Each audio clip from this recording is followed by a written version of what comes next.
Hello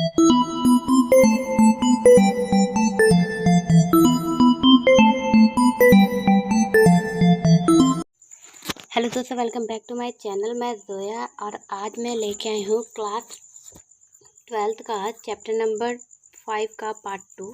हमने chapter number 5 का part 1 पहले वीडियो में पढ़ चुके थे, जो ये हमारे सेकंड बुक का है। अगर आपने इसका पार्ट 1 नहीं देखा है तो आप पहले जाके उस वीडियो को देख लीजिए, आपको ज़्यादा ईजी होगी।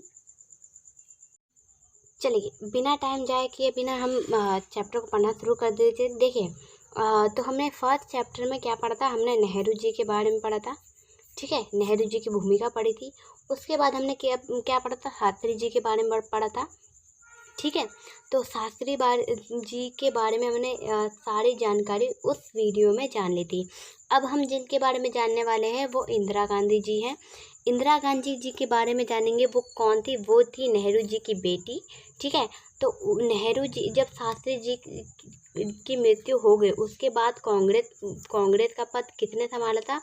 वो थी इंदिरा गांधी जी, ठीक है। तो इंदिरा गांधी जी ने क्या किया?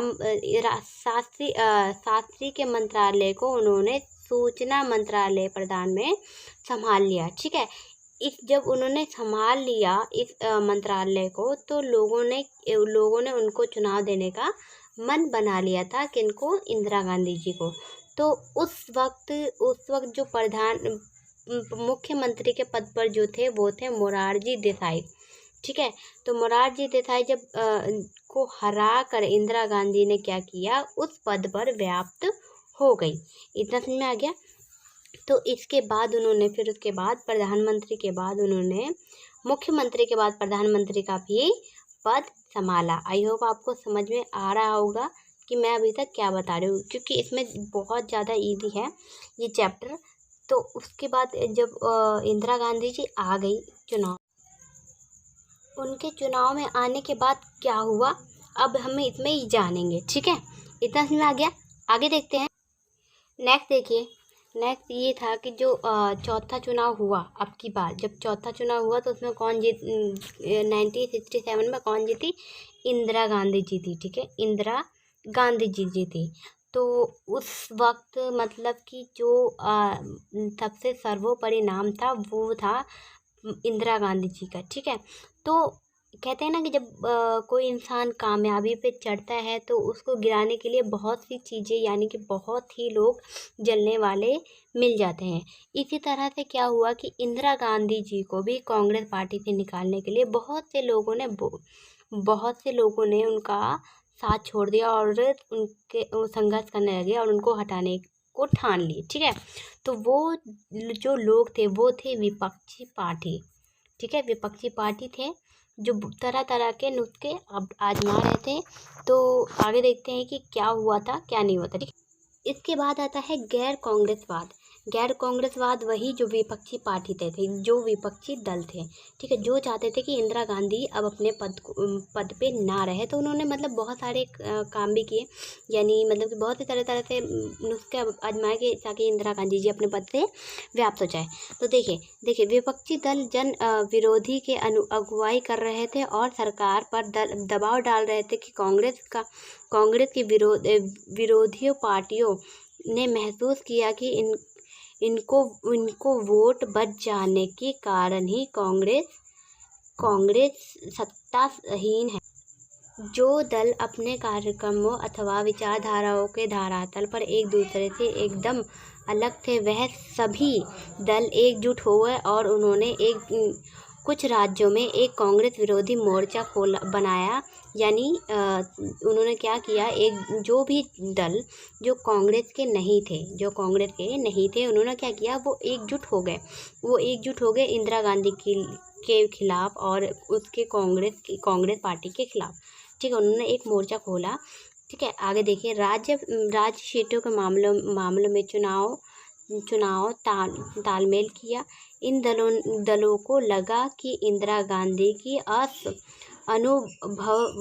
अनुभवताहीन और कि अनुभवताहीन और कांग्रेस की अंदरूनी उठापटक से उन्हें कांग्रेस की सत्ता से हटाने में एक अवसर हाथ लगा है। समाजवादी नेता ने राम मनोहर लोहिया ने इस रणनीति को गैर कांग्रेसवाद के नाम से दिया। क्या थे गैर कांग्रेसवाद? वो थे जो विपक्षी पार्टी थे, जो इंदिरा गांधी के खिलाफ थे। वो जानते थे कि जो इंदिरा गांधी है वो अभी सत्ता में नई आई है, वो उनको उतना अनुभव नहीं है, वो अनुभवहीन है, ठीक है। और जो कांग्रेस अभी उसमें जो उठापटक चल रहा था कांग्रेस पार्टी में, उसकी वजह से उनको ऐसा लग रहा था कि उनको एक मौका मिल गया है, एक अवसर मिल गया है कि वो कांग्रेस को गिरा दे, कांग्रेस पार्टी को गिरा दे, ठीक है।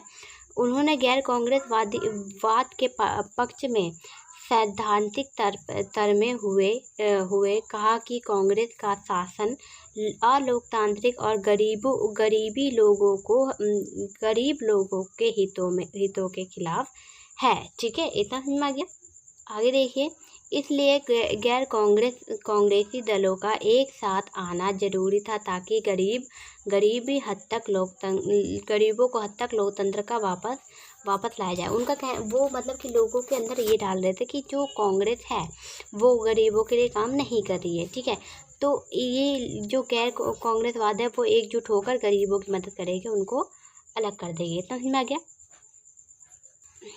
में आ गया। आई होप आपको समझ में आ गया होगा जितनी बातें मैंने अभी इसमें पढ़ाई है और जितनी समझाई है। आगे देखिए, आगे हमारा है चुनाव का जनादेश।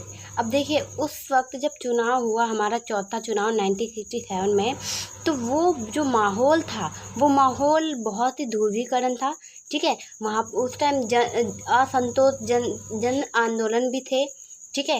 राजनीतिक दलों के ध्रुवीकरण का माहौल भी था, ठीक है। और वो जो चौथा आम चुनाव था वो बिना नेहरू जी के पहला चुनाव था जो बिना नेहरू जी के हो रहा है।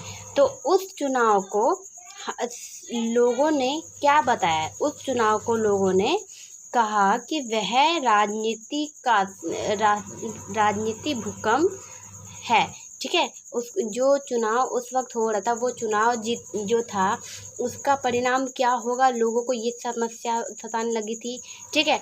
और वो जो चुनाव था वो बिना नेहरू जी के पहला चुनाव था, जो मतलब कि नेहरू जी के बिना सामना करना पड़ रहा था, ठीक है। इसके परिणाम से कांग्रेस और प्रांतीय स्तरों को गहरा धक्का लगा, ठीक है।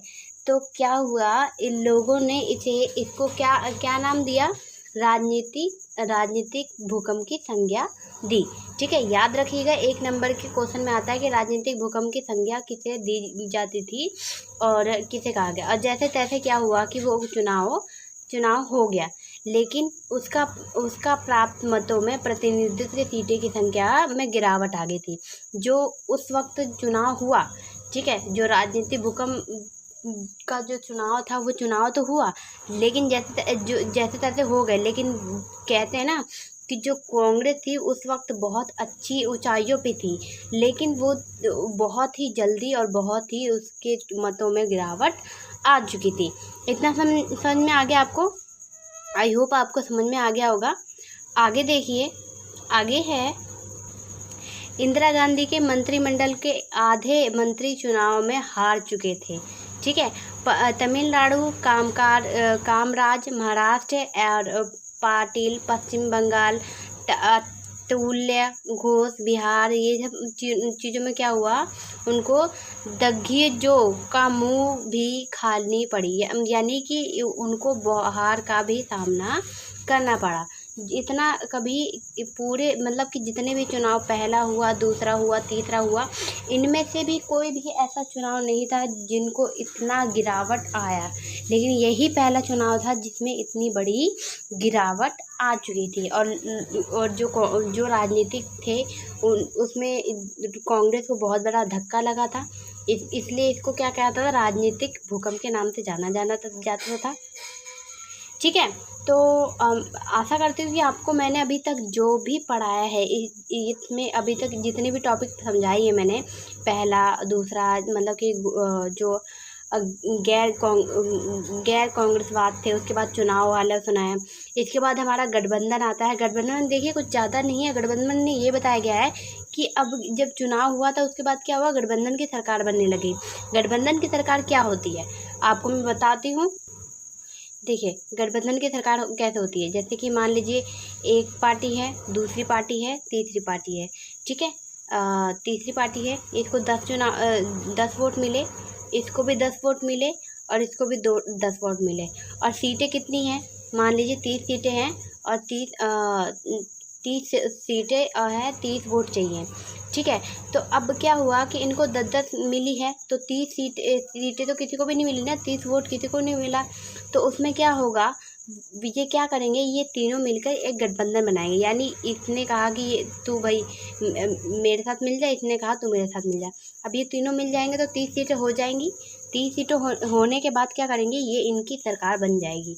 लेकिन अगर मान लीजिए कि अगर कोई भी बात रखी जाएगी, कोई कानून बनाया जाएगा, तो केवल इससे या इससे नहीं, इन तीनों से पूछा जाएगा। अगर मान लीजिए कि कोई कानून इन्होंने बनाया, इस पार्टी ने बनाई, इसको पसंद नहीं आई तो वो मना कर देगा, और इसको पसंद नहीं आई तो वो मना कर देगा। मान लीजिए कि अगर बात पे उसमें बहस चलती है, नहीं इन्हें बनाना ही है और इसने मना कर दिया, तो ये क्या करेंगे, अपनी जो वोट है उसको लेके हट जाएंगे और ये इनकी सरकार जो है वो गिर जाएगी। इतना समझ में आ गया, यही होता है गठबंधन की सरकार। आई होप आपको समझ में आ गया होगा। तो अगर वीडियो अच्छी लगी हो तो प्लीज़ लाइक कर दे, ठीक है, और मेरे वीडियो को ज़्यादा से ज़्यादा शेयर करें। और अगर आप मेरे चैनल पर नए आए हैं तो प्लीज़ सब्सक्राइब कर लें, वीडियो को लाइक करना ना भूलें। और अगर आपको कुछ भी कोई समस्या है या कुछ समझ में ना आया हो तो प्लीज़ मुझे एक बार वीडियो कमेंट कर दें, कमेंट में मैं आपको समझा दूँगी। तो मिलती हूँ आपसे अगले वीडियो में, तब तक के